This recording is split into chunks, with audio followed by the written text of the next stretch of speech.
L'actualité de ce dimanche, remise de matériel informatique et des mobiliers de bureau par le gouverneur de Gao. C'est pour permettre aux administrateurs de travailler dans de bonnes conditions et pour mieux servir les populations. À Ségou, 1240 personnes bénéficient d'équipements et de fonds de roulement dans le cadre du projet Amélioration des moyens de subsistance et de la sécurité alimentaire. Pour cela, 200 millions de francs CFA ont été débloqués. 2025 année de la culture. Ce soir, la rédaction se rendra à Tombouctou pour parler du Forum mondial des civilisations. 300 participants venant de 50 pays à travers le monde sont attendus pour réaffirmer le rôle du Mali comme berceau de civilisation ancienne.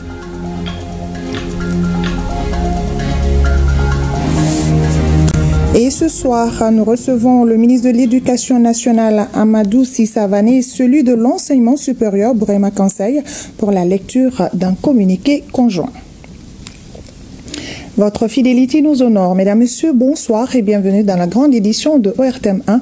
Je le disais à l'instant, nous recevons ce soir le ministre de l'Éducation nationale et celui de l'enseignement supérieur pour la lecture d'un communiqué conjoint et l'honneur revient au ministre de l'Éducation nationale pour la lecture du dit communiqué. Bonsoir, messieurs les ministres. Bonsoir, madame. Bonsoir, madame. Alors, l'honneur vous revient, monsieur le ministre de l'Éducation nationale pour la lecture de ce communiqué conjoint. Merci. Communiqué conjoint des ministères de l'Éducation nationale et de l'enseignement supérieur et de la recherche scientifique. Les ministres de l'Éducation nationale et de l'enseignement supérieur et de la recherche scientifique informent les enseignants, les chercheurs, les élèves, les étudiants, les parents d'élèves, les partenaires, le personnel administratif et la communauté nationale que les cours seront suspendus sur toute l'étendue du territoire national du lundi 27 octobre 2025 au dimanche 9 novembre 2025. Les cours reprendront le 10 novembre 2025. Cette décision s'explique par des perturbations dans l'approvisionnement en carburant qui affecte les mouvements des acteurs de l'école. Afin d'assurer la continuité pédagogique et l'exécution des programmes d'études, les dispositions sont en cours pour le réaménagement des calendriers scolaires et universitaires. Par ailleurs, tout est entrepris par les autorités pour un retour à l'approvisionnement normal en carburant. Les ministres de l'Éducation nationale et de l'enseignement supérieur et de la recherche scientifique remercient la communauté éducative pour sa compréhension, son engagement et son sens du devoir patriotique. Fait à Bamako le 26 octobre 2025. Merci beaucoup, messieurs les ministres. Nous continuons ce journal. Parlons à présent de cette remise de matériel informatique et des mobiliers de bureau. Ça se passe à Gao. Cette initiative du gouverneur de la région de Gao permet de mettre dans de bonnes conditions de travail les administrateurs afin de mieux servir les populations. Le chef de l'exécutif régional a aussi offert des vivres aux couches vulnérables de la région dans le cadre du mois de la solidarité. Depuis Gao, Sambaré Aïdara et Alassane Ahmad. Cette remise de matériel informatique et des mobiliers de bureau aux préfets et sous-préfets de la région de Gao est une initiative gouvernementale qui vise à rapprocher l'administration des administrés. Les plus hautes autorités sont en train d'équiper l'ensemble des représentants de l'État, particulièrement ceux nommés dans les nouvelles circonscriptions. La remise des équipements aujourd'hui constitue le début d'une série de mises en condition de travail et de vie des agents des services publics, notamment dans les nouvelles circonscriptions. Dans son mot de remerciement, le porte-parole des préfets dut mesurer la portée du message qui enveloppe cette dotation. Nous rassurons les départements de l'administration territoriale et de la décentralisation à travers M. le gouverneur de la région de Gao qu'un bon usage et un entretien régulier sera réservé aux dits matériels. L'ensemble des préfets et sous-préfets bénéficiaires que je représente ici tient à remercier les plus hautes autorités du pays Dans la même foulée, le chef de l'exécutif régional a aussi offert des vivres aux personnes vulnérables ainsi qu'à des structures dans le cadre du mois de la solidarité. Ce geste, bien que sobre, traduit l'élan de solidarité des autorités vers les couches spécifiques vulnérables de Gao. On a coutume de dire que la manière de donner vaut plus que ce que l'on donne. Il me plaît de remercier les hautes autorités de la République, en l'occurrence le président de la transition, à travers le commissariat à la sécurité alimentaire, pour ce geste de partage commun important en ce mois d'octobre, mois de solidarité. Toutes ces actions menées sous l'égide du gouverneur de la 7e région cadrent parfaitement avec la volonté de nos dirigeants qui ont placé les intérêts de nos populations au-dessus de tout. Voilà, de Gao, nous descendons vers Ségou pour parler également d'une remise. Cette fois-ci, c'est le projet Amélioration des moyens de subsistance et de la sécurité alimentaire qui a mis à la disposition de 1240 personnes des équipements et fonds de roulement. Le coût de cette réalisation s'élève à 200 millions de francs CFA. Reportage Amidou Diallo et Bakary Traoré. Après plusieurs mois de formation en entrepreneuriat agricole et artisanal, 1240 bénéficiaires composés de femmes, jeunes, coopératives agricoles et personnes en situation de handicap viennent de recevoir des équipements de démarrage et de fonds de roulement. Cet appui de RET Germanie Mali à travers son projet Amélioration des moyens de subsistance et de la sécurité alimentaire PAMSA vise à assurer l'autonomisation de ses bénéficiaires et de faire d'eux de véritables acteurs de la paix dans leurs communautés respectives. Parmi eux, 765 jeunes étaient destinés à recevoir une formation aux techniques agricoles, tandis que 475 autres se spécialisaient dans les divers métiers. Et je peux en nommer quelques-uns: la maçonnerie, la transformation agroalimentaire, la réparation d'engins à 2 roues, l'installation photovoltaïque. Ceci n'est pas juste une remise de kits et de subventions. C'est un investissement dans votre potentiel, un soutien concret pour que vous deveniez les acteurs du changement de demain de votre communauté. Pour cette donation, le BMZ, ministère fédéral allemand de la coopération et du développement, a déboursé plus de 200 millions de francs CFA. Aujourd'hui, grâce au projet PAMSA, nous sommes autonomes. Aussi, nous avons appris beaucoup de nouvelles techniques dans divers domaines, dont l'élevage, la transformation agroalimentaire et l'agriculture. À partir d'aujourd'hui, vous devez accorder une importance particulière aux objectifs que vous voudrez atteindre et concevoir en conséquence un plan d'action pour pérenniser vos activités. La formation de ces bénéficiaires du projet PAMSA était assurée pendant 3 ans par les ONG Alpha Log et Réfort dans les différents cercles de Ségou, Massina et Bla.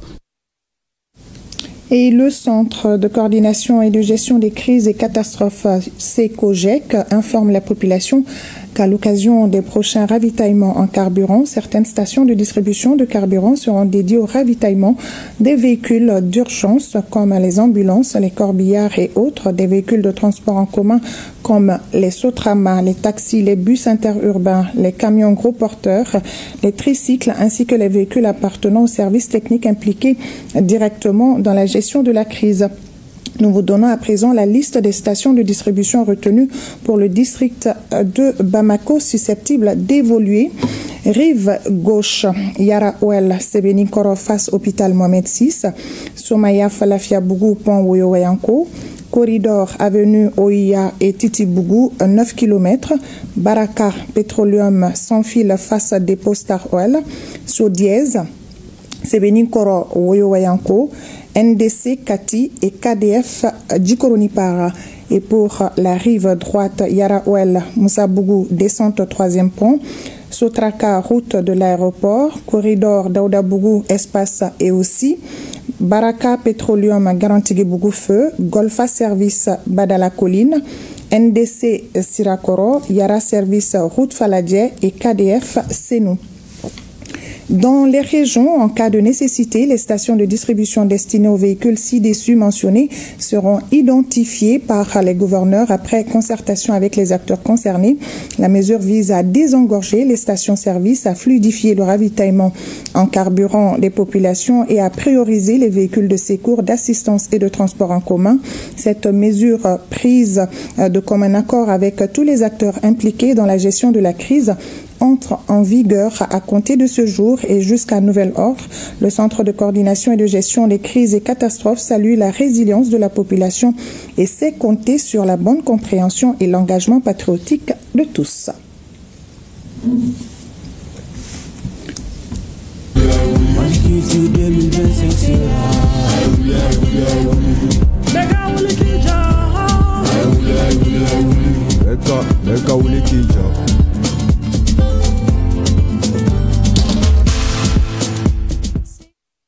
Voilà, nous ouvrons la page consacrée à l'année de la culture par le Forum mondial des civilisations en marge de la Biennale artistique et culturelle à Tombouctou. Ce rendez-vous permettra de réaffirmer le rôle du Mali comme berceau de civilisation ancienne. Il a attendu 300 participants venant de 50 pays. Alpha Maïga et Suleiman Djabati.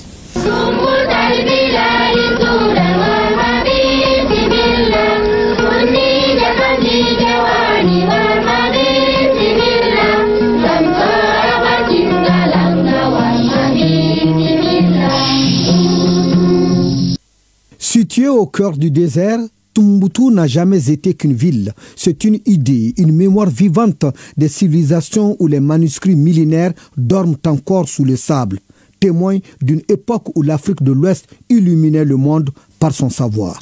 Aujourd'hui, c'est la paix que tout le monde demande. Il y a des manuscrits qui parlent de tolérance entre le peuple, entre les communautés. À travers Tombouctou, des manuscrits qui parlent de droits de l'homme, culture de la paix, cohésion sociale, la paix, qui parlent de pardon. Les 19 et 20 décembre prochains, il s'agit d'un retour aux sources d'un dialogue ancien.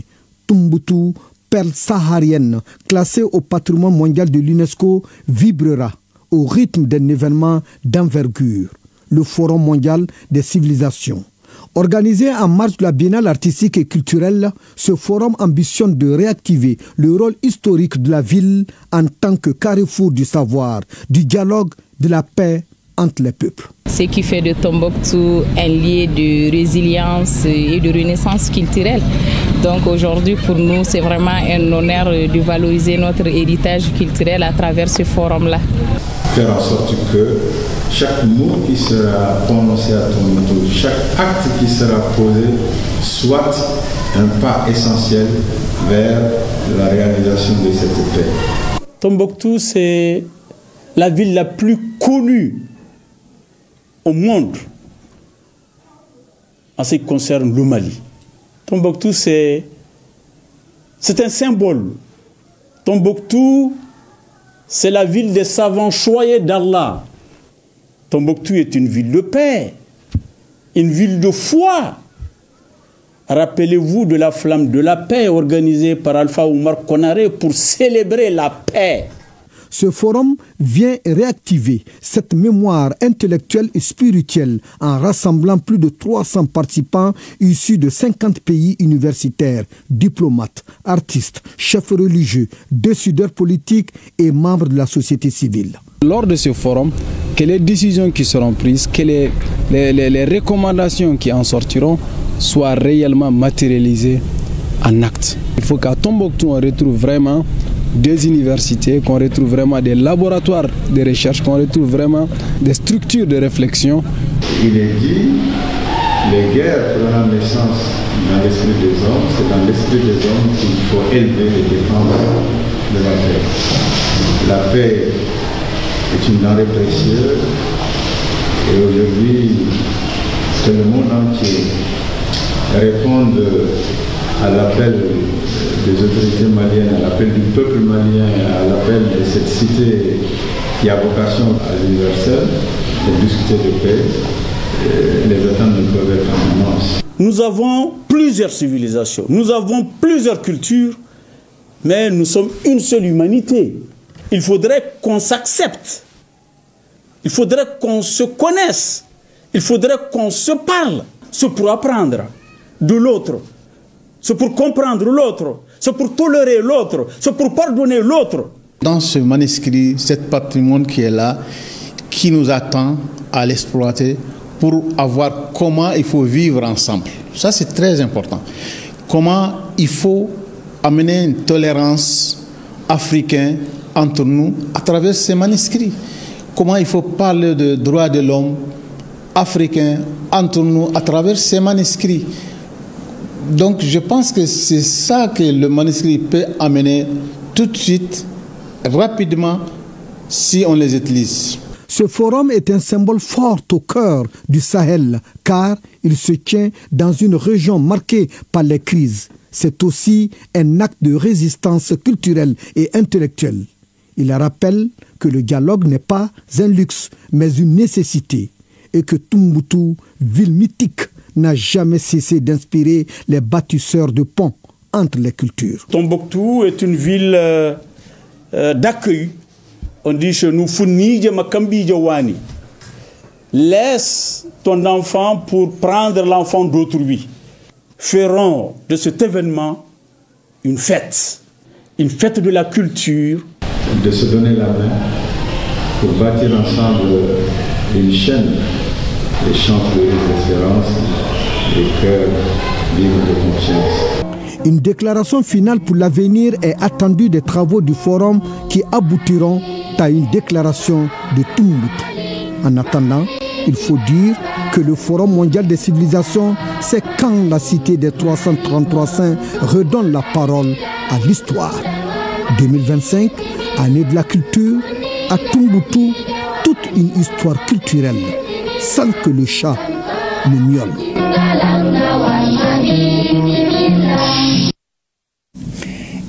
Vous vous en souvenez certainement, le parrain du mois d'octobre de l'année de la culture est Djadje Yacouba Danyoko. Eh bien, il vient d'animer une conférence débat sur le thème année de la culture, tremplin pour une promotion véritable du livre et de la lecture au Mali.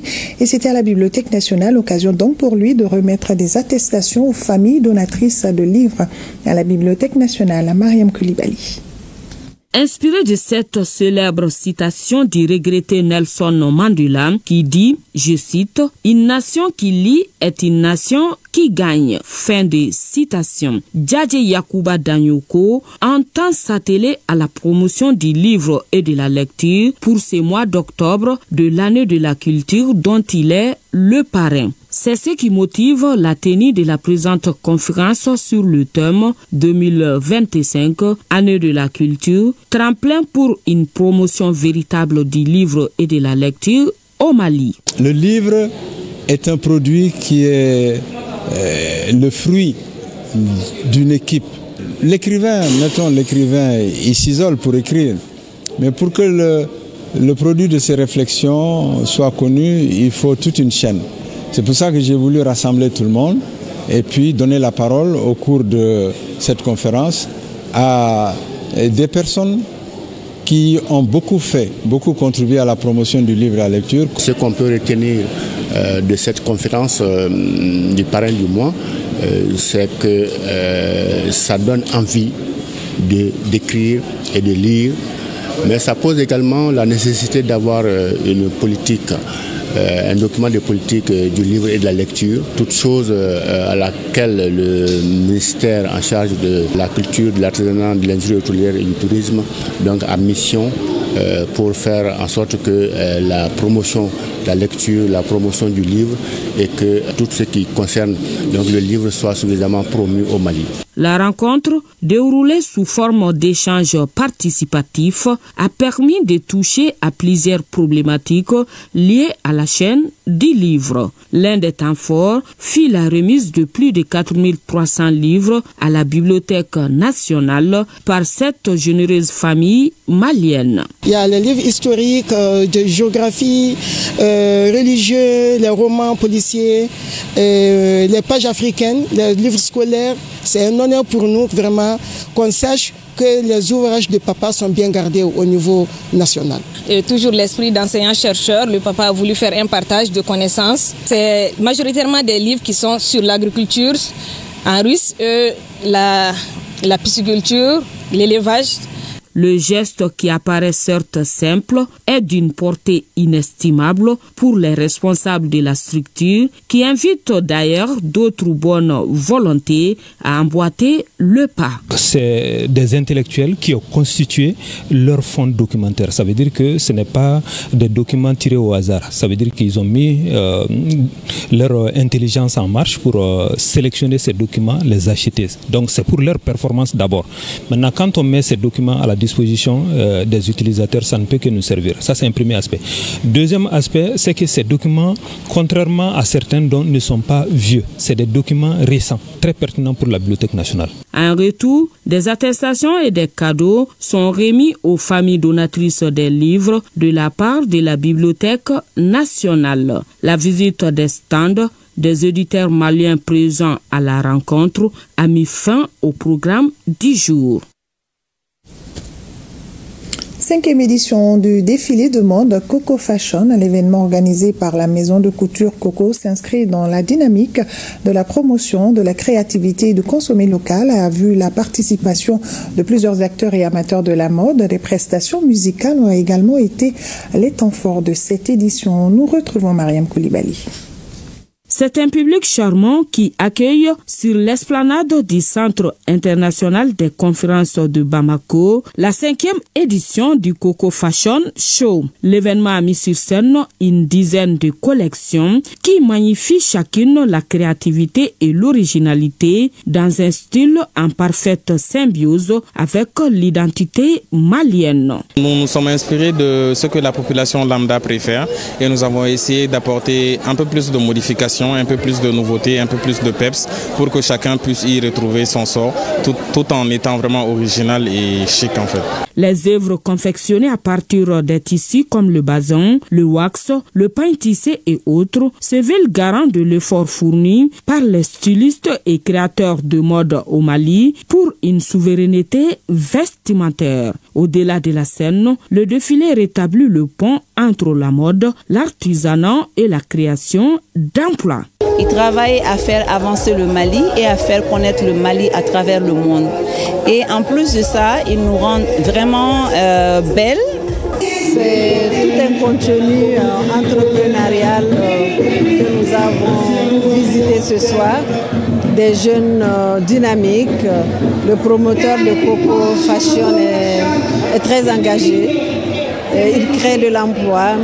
Il crée de la richesse, il contribue à l'économie locale, mais il valorise ce métier de tailleur, de styliste, de tisserand, de teinturier. C'est tout un écosystème entrepreneurial que nous avons découvert en si peu de temps. Placée sous le thème La quintessence, la soirée qui a brillé de tous ses faits a si bien rallié la mode à la musique avec la prestation aux côtés des mannequins, des artistes musiciens. Mode toujours, mode et identité culturelle, c'est le thème retenu pour la première édition de Mali Culture et Mode. Ce grand défilé de mode a enregistré plus d'une trentaine de jeunes créateurs de mode sur le textile malien. Les temps forts avec Ibrahim Kaoukonate et Mbarakou Maïga.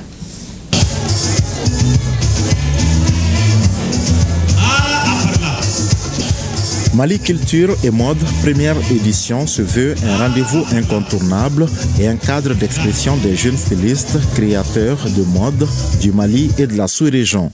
Cette initiative vise à mettre en valeur la créativité locale à travers la mode. Qu'est-ce que nous, on peut apporter comme soutien à notre chère patrie, de créer un événement au nom de la culture malienne à travers la mode, vu que notre domaine c'est la mode.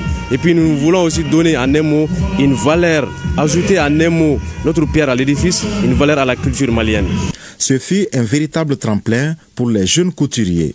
Ce défilé de mode a été une véritable opportunité pour chaque participant de présenter la différente collection Made in Mali. Les jeunes talents stylistes ont montré leur savoir-faire. Aujourd'hui, nous sommes très contents parce qu'aujourd'hui, nous savons qu'on a un répertoire de jeunes qui sont des talentueux qui vont faire l'espoir dans le futur.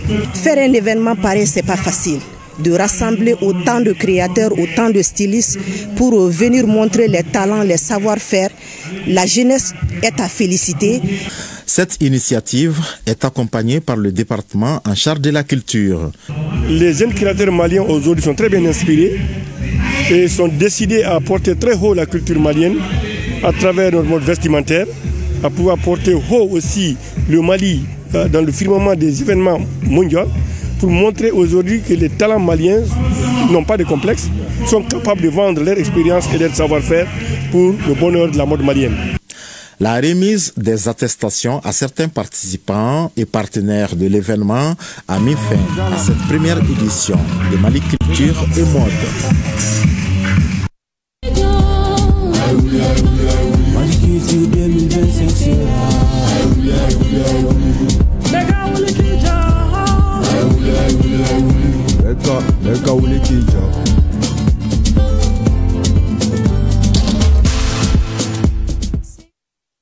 Nous reformons la page consacrée à l'année de la culture pour nous rendre au marché de Sabali-Bougou en commune 5 du district de Bamako. Sur place, la ministre de la Promotion de la Femme, de l'Enfant et de la Famille a eu une séance d'échange avec les femmes de ce marché. Occasion pour la ministre de remettre également des vivres à ces braves dames pour les soutenir. L'ambiance du marché de Sabali-Bougou avec Awadama Koulibaly et Alkaou Traoré. Même sous le poids de l'âge et de la maladie, leur dévouement ne faiblit pas. Leur vie reste étroitement liée aux modestes revenus tirés de la vente des produits sur les étals du marché. À Sabali-Bougou, ces femmes commerçantes se lèvent avant l'aube et ne regagnent leur foyer qu'au moment où la ville s'endort. Mais cette fois, un souffle d'encouragement est venu alléger leur quotidien. Grâce à l'appui de leur ministère de tutelle, elles ont reçu un don composé de 4 tonnes de riz et 4 tonnes de mil destinés à 80 bénéficiaires. Nana domolo mingaye ajaranye yatima ude bambulo ndenga bana ade ma duruye ani muso nebe saka kalo duru ka do bolo nebe kalo wora ka do bolo munu ga demba ya macha o kuma mambi saka ali tle kele tayatigi sarati bulu mata kata se kalo duru ni kalo wora ma ambi dugo de ka ko kuma ta onda kuy. Le marché de Sabali-Bougou constitue la 4e étape de la tournée du ministre Sanogo après les visites à Wonida, Sugunikura et Nyamakoro, une initiative entreprise sur instruction du président de la transition. Cette volonté est de rester très proche, toujours, de la population, en particulier les femmes, prendre leurs préoccupations surtout et voir ensemble comment est-ce qu'on peut définir des actions concrètes qui vont dans le sens de l'amélioration de leurs conditions de vie. Ces rencontres marquent le début d'une collaboration durable entre le ministère chargé de la promotion de la femme et les actrices du secteur informel. L'objectif à terme est clair, créer les conditions nécessaires à leur intégration dans les dispositifs de prévoyance sociale afin qu'elles puissent enfin jouir du fruit de leurs années d'efforts lorsque l'âge ou la maladie ralentiront leurs gestes inlassables. Distribution de la viande du sacrifice du Hajj 2025, au total 5000 caracas, soit 1710 cartons de viande ont été distribués aux détenus des centres pénitentiaires, aux malades dans les hôpitaux, aux personnes en situation de handicap, aux orphelins ainsi qu'aux déplacés de Bamako. Cette œuvre sociale du Royaume d'Arabie Saoudite témoigne de sa solidarité constante envers les populations vulnérables au Mali. Adam Maïga et Tayeb Adjaouyakoye. La joie règne dans le cœur de milliers de personnes démunies à Bamako et dans les environs grâce à la distribution de 1710 cartons de viande. Cette action humanitaire s'inscrit dans le cadre du lancement de l'opération de distribution des carcasses de viande du Hajj 2025. Vraiment, je vous remercie beaucoup et que le bon Dieu vous récompense. Chaque année, nous on reçoit des dons à travers le Royaume d'Arabie Saoudite. Chaque année, le Royaume d'Arabie Saoudite offre cette viande aux populations vulnérables et nécessiteuses du Mali. Un geste de solidarité salué par les autorités publiques. La présente donation, qui coïncide avec la célébration de la 30e édition du mois de la solidarité et de la lutte contre l'exclusion, est constitué de 5000 carcasses, soit 1710 cartons de viande qui sont destinés aux couches vulnérables. Il s'agit entre autres des pensionnaires des centres de détention, des malades démunis vivant dans les hôpitaux, des personnes handicapées dans les institutions spécialisées, des orphelins, des ménages, des sites des populations déplacées et des personnes démunies. Je voudrais, au nom des plus hautes autorités et au mien propre, vous remercier pour ces gestes. Ce dont témoigne la solidité des liens d'amitié et de coopération entre le Mali et le Royaume d'Arabie Saoudite. Lancement du projet d'action communautaire pour la transformation et la lutte contre l'extrémisme violent PACT. Le projet PACT entend s'appuyer sur des mécanismes de résilience communautaire avec l'implication des jeunes et des acteurs religieux pour lutter contre le fléau de radicalisation. Les détails avec Al-Jumatina. La lutte contre l'extrémisme s'avère avant tout une question de proximité et de gouvernance locale et doit à cet effet nécessiter l'implication des communautés à la base. C'est dans cet esprit que le présent projet d'action communautaire pour la transformation et la lutte contre l'extrémisme violent prend corps. Porté par l'ONG Think Peace et financé par l'ambassade du Canada au Mali, le programme dont l'approche est basée sur la résilience communautaire se veut une réponse aux effets néfastes du fléau. Dans un contexte où les dynamiques des conflits s'intensifient, ce soutien témoigne d'un engagement fort du Canada à œuvrer aux côtés des acteurs nationaux pour la prévention de l'extrémisme violent et la promotion d'une paix durable. La présence de l'ambassade du Canada à cette activité est motivée par l'importance capitale du thème des actions communautaires pour la transformation et la lutte contre l'extrémisme violent dans le contexte actuel au Mali. Nous exprimons ici l'engagement du Canada à accompagner la mise en œuvre de ce projet qui vise à renforcer la résilience des communautés.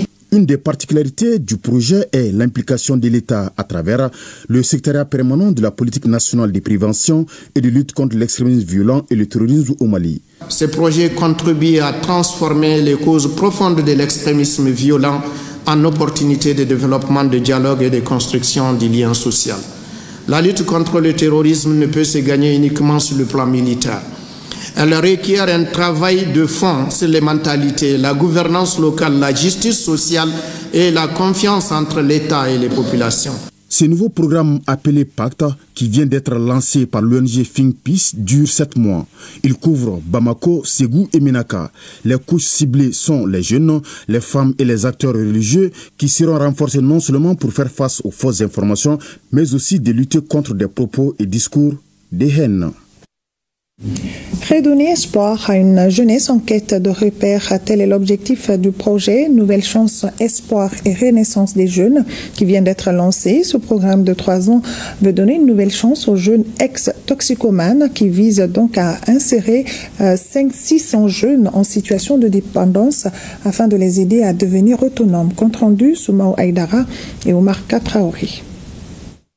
À rassembler, former et insérer les jeunes, 3 mots, une mission. C'est cette mission que s'est fixée l'association Sabatisso, la maison de la stabilité en français, déterminée à transformer la détresse en espoir. À travers son nouveau projet intitulé Nouvelle Chance, Espoir et Renaissance, l'association veut redonner un nouveau départ aux jeunes ex-toxicomanes. La mission est d'accompagner les jeunes désœuvrés, les orphelins de guerre, les anciens toxicos et les veuves. Le coût global s'étend à plus de 200 99 000. L'objectif principal, c'est donner une opportunité à cette couche vulnérable de s'insérer et d'être utile pour la société. Pour l'Office central de lutte contre les stupéfiants OCS, l'action de l'association Sabatisso vient en appui à sa mission de prévention et de lutte contre la toxicomanie, un fléau qui mine la jeunesse. Cette activité est une nouvelle chance pour les consommateurs de drogue. Consommer la drogue a beaucoup de conséquences, non seulement sociales, mais aussi l'État perd beaucoup de ses bras valides à cause de cette consommation de drogue.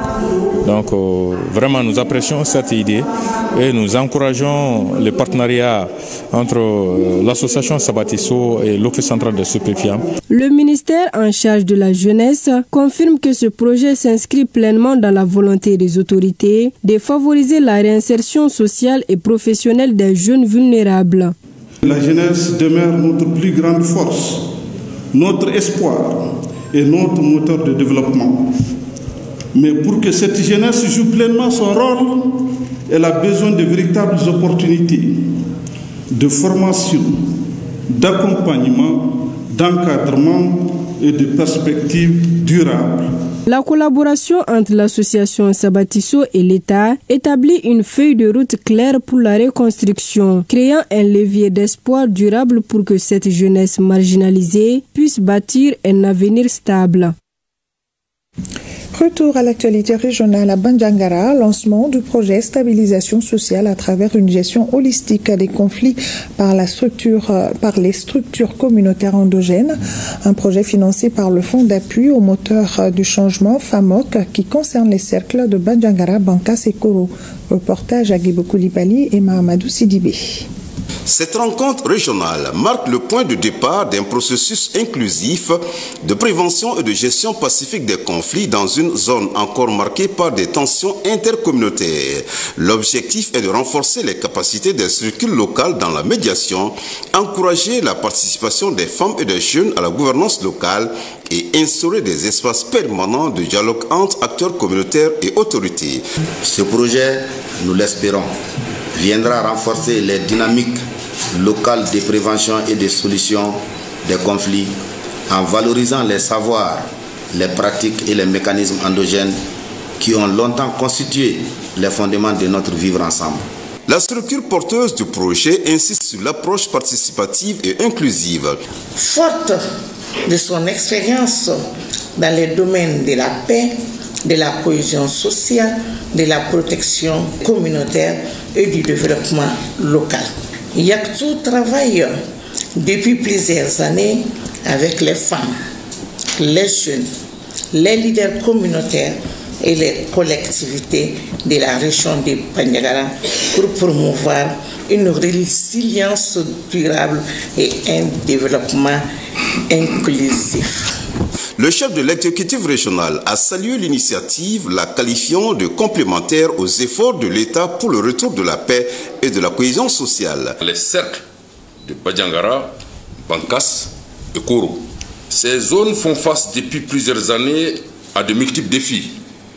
Conflits communautaires, crise de gouvernance locale, insécurité persistante et affaiblissement du tissu social. Face à ces réalités, le projet porté par Yaktou propose une approche innovante et inclusive, fondée sur la mobilisation des structures communautaires endogènes pour une gestion holistique des conflits. Ainsi, à travers cette démarche collective et inclusive, l'ONG Yaktou donne le ton d'une nouvelle approche de la paix fondée sur la concertation, la confiance et la résilience communautaire. Et à Sikasso, plus de 30 millions de francs CFA, c'est la valeur du matériel d'assainissement remis aux 4 communes de la région de Sikasso, des mototricycles, des motos tout-terrain, des brouettes, des pelles, des râteaux, des poubelles, des gants, ainsi que des bottes pour permettre à ces communes de bien assainir leur environnement. Reportage Yorubala Diabati. Affectée par les douloureux souvenirs des inondations de 2024, la région de Sikasso renforce ses capacités de prévention. En réponse à ces catastrophes qui ont causé d'importants dégâts matériels et coûté la vie à plusieurs personnes, le gouvernement du Mali, à travers le projet urbain de Bamako, étend sa générosité à 4 communes de la région de Sikasso, à savoir Loloni, Kadiolo, Niena et Sikasso, à travers la remise de matériel d'assainissement. La donation est composée de 8 motos tricycles, 3 motos tout-terrain, 30 brouettes, 150 pelles, autant de râteaux, 400 poubelles plastiques et métalliques, 400 gants et 400 bottes. Nous avons constaté dans ces derniers temps que c'est les voies d'eau qui sont obstruées par les déchets solides. Et c'est ce qui est souvent à l'origine vraiment des inondations. D'où l'objet vraiment de cette dotation. Ce lot de matériel doit interpeller tous les décideurs et responsables politiques et administratifs à prendre de telles initiatives afin que les catastrophes vécues en 2024 ne se reproduisent plus dans notre pays. Ces mesures anticipatoires visent à garantir l'accès de tous à l'eau et à l'assainissement. Nous avons, dans le cadre de l'assainissement, sur le fonds propre, commandé 3 nouvelles bennes pour le ramassage des ordures. Et nous avons aussi commandé un tracteur avec balai mécanique pour pouvoir nettoyer les nouvelles voies bitumées de la ville de Sikasso. Et je suis très content pour la donation de ces matériels venus nous soulager davantage dans notre travail d'assainissement de la ville de Niéna. Financé par la Banque mondiale, le projet de résilience urbaine de Bamako intervient dans la gestion des déchets solides, eau, hygiène et assainissement, les infrastructures urbaines et résilientes, entre autres. Un peuple qui lit est un peuple qui gagne, disait Madiba. Pour les amateurs du livre, cherchez à lire ce livre de Dr Lamine Keita, désormais dans vos librairies, intitulé « La diminution des mesures et du poids ». Une contribution de l'auteur pour une meilleure connaissance de l'économie. Dr Lamine Keita nous explique que la monnaie est un instrument de consensus et de validation des conclusions fondamentales au sein de la discipline. La diminution des mesures et du poids, un livre à lire absolument.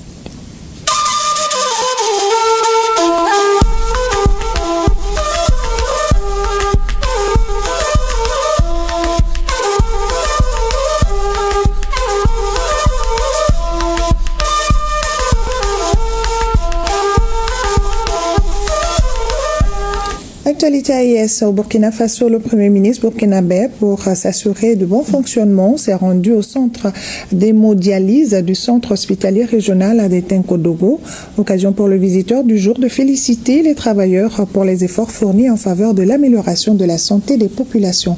Bienvenue Taonsa. Depuis son ouverture le 29 janvier 2024, le centre d'hémodialyse du CHR de Tenkodogo s'affirme en tant qu'une bouffée d'oxygène pour les patients souffrant de maladies rénales chroniques. En près de 2 ans de fonctionnement, l'unité enregistre au moins 5700 séances de dialyse, toutes choses à mettre notamment à l'actif de l'engagement du personnel soignant.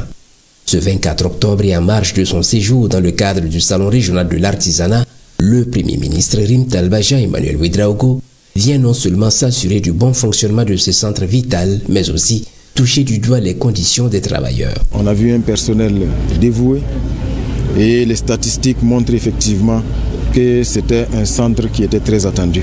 Parce qu'à ce jour, ce sont pratiquement 5700 séances qui ont été offertes aux patients depuis l'ouverture.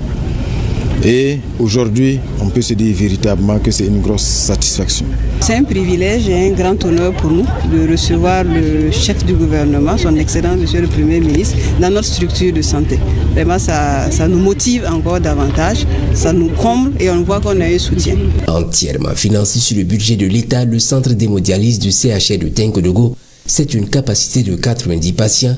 Il offre entre autres des soins de dialyse aiguë et chronique. Outre le centre de dialyse, le chef du gouvernement visite le service de néphrologie du CHR de Tenkodogo, une infrastructure entièrement réalisée également sur le budget de l'État. Le service de néphrologie que nous avons visité, comme vous l'avez constaté, l'infrastructure est terminée, réalisée entièrement sur le budget de l'État. À ce jour, pour les équipements également, tous les contrats sont passés sur le budget de l'État et j'ai reçu l'assurance que d'ici la fin de l'année, le service de néphrologie va être opérationnel. Au personnel de l'hôpital, le Premier ministre adresse des mots de félicitations pour les efforts consentis pour soulager les patients. À présent, le bulletin d'intervention des forces de défense et de sécurité dans leur mission de sécurisation du territoire nigérien du 19 au 25 octobre 2025. Un commentaire de Jocelyne Amoussou. Le mercredi 22 octobre 2025, sur la rive droite du fleuve, une unité des FDS, agissant sur la base de renseignements précis et exploitables, a conduit une opération ciblée ayant permis d'intervenir sur un site suspect situé à proximité immédiate de la route nationale numéro 4.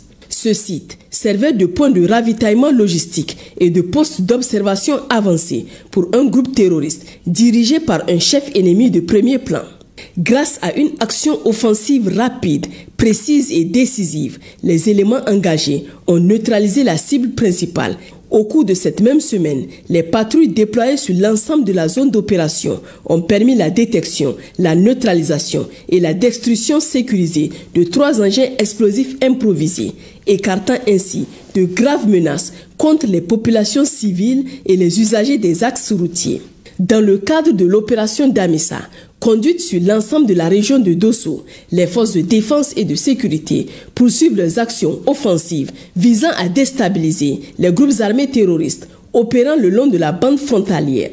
Dans la soirée du dimanche 19 octobre 2025, à la suite de l'exploitation de renseignements de sources fiables signalant la présence d'un groupe armé terroriste dans les environs de Jiko, une mission de reconnaissance offensive a été planifiée et exécutée avec promptitude dans la zone d'intérêt. Conduite de manière coordonnée, rapide et décisive, cette opération a permis la neutralisation de 7 éléments ennemis et la récupération de 3 fusils d'assaut de type AK-47 le vendredi 24 octobre 2025. Aux environs de 12 heures, les FDS ont engagé une nouvelle mission de reconnaissance offensive à la suite d'informations précises faisant état de l'existence d'un couloir logistique entre Faska et Toussé, servant au ravitaillement en carburant des groupes terroristes actifs dans la zone frontalière. Au cours de cette mission, les éléments engagés ont intercepté 2 individus à motocyclette qui tentaient d'acheminer du carburant à destination d'un pays voisin pour le compte de ces groupes armés. À la vue de la patrouille, les malfrats ont abandonné leur engin et tenté de s'enfuir avant d'être immédiatement neutralisés par nos forces d'intervention.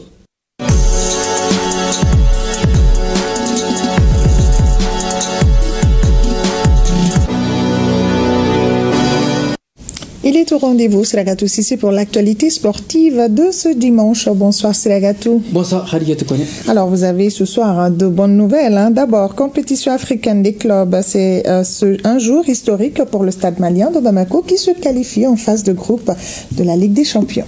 Oui, cet après-midi, le Stade de Malien de Bamako a eu les nerfs solides pour battre le FC Nouadhibou de la Mauritanie 2-0 grâce à un doublé de Tadeusz Ngeng 2 fois au 42e et 78e minute. À l'aller, le score était d'un but partout. Cette qualification en phase de poule de la Ligue des Champions obtenue ce dimanche 26 octobre 2025 à domicile est entrée dans l'histoire de ce club. Les Blancs peuvent savourer. On se rappelle que l'année dernière, le Djoliba avait connu la même sensation. Et en Coupe de la Confédération, ça passe pour le Djoliba AC en phase de groupe. Le Djoliba AC conquérant a pris le dessus 2-1 sur l'USFA du Burkina Faso. Aboubakar Sidibé 4e et Kefa Tangara 90e minute sont les buteurs. À l'aller, les Rouges avaient gagné 1-0. Le Djoliba valide sa qualification en phase de poule de la Coupe de la Confédération comme lors de la saison 2019-2020. À noter que le Stade malien de Bamako en Ligue des Champions et le Djoliba en Coupe de la Confédération honorent le football malien. Cette qualification dans le top 7 des meilleurs clubs d'Afrique fera grimper leur coefficient à l'indice CAF. Tous les regards sont désormais tournés vers le tirage au sort le lundi 3 novembre 2025 à Johannesburg en Afrique du Sud. Et pour terminer, basketball, les quarts de finale de la Coupe du Mali édition 2025 prennent fin ce dimanche. Chez les dames, le Djoliba s'est sans forcer a battu le centre Lamine Dabi Kamara CLDC 75-15. Le Stade malien de Bamako se qualifie suite au forfait de l'Union sportive Miankala de Koutiala. L'USFAS s'impose 48-45 devant le centre Bintou Dembélé de Koulikoro CBD. Chez les messieurs, le CRBT gagne 61-48 face à l'USFAS. Le centre Mahmoud Kane CMK gagne 59-29 le Debo Club de Mopti. L'AS Police élimine face au Kanou 61-45. Et le Stade malien de Bamako bat sur le fil 66-65 à Atar Club de Kidal. Un mot de la Coupe du Monde des travaillistes à Fès au Maroc. Un match de classement joué cet après-midi. Le Mali a battu l'Angleterre 4 buts à 2. La nouvelle nous a été communiquée par Mohamed Nama Keita. Merci beaucoup, Siragatou Sissé. Je vous en prie. Et bon début de semaine. Merci, pareillement.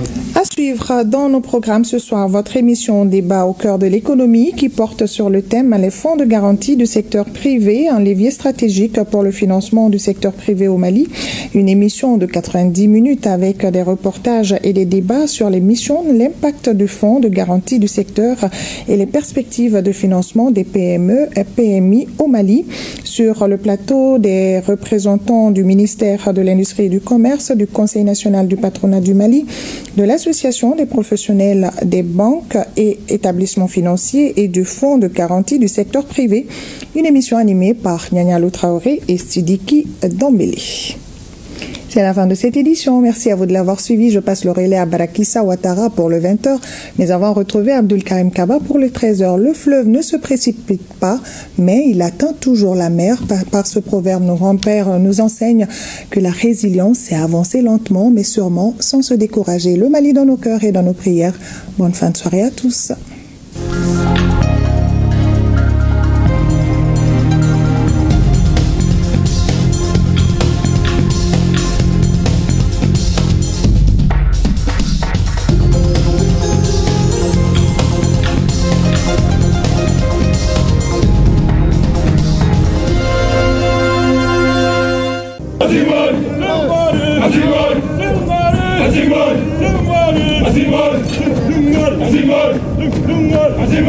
Nous laissons derrière nous tout ce que nous avons de plus cher. Enfants, épouses, amis, pères et mères. Fièrement, nous répondons à l'appel du devoir. Pour que les déplacés et les réfugiés rentrent à la maison. Pour que nos enfants reprennent le chemin de l'école. Pour que jaillisse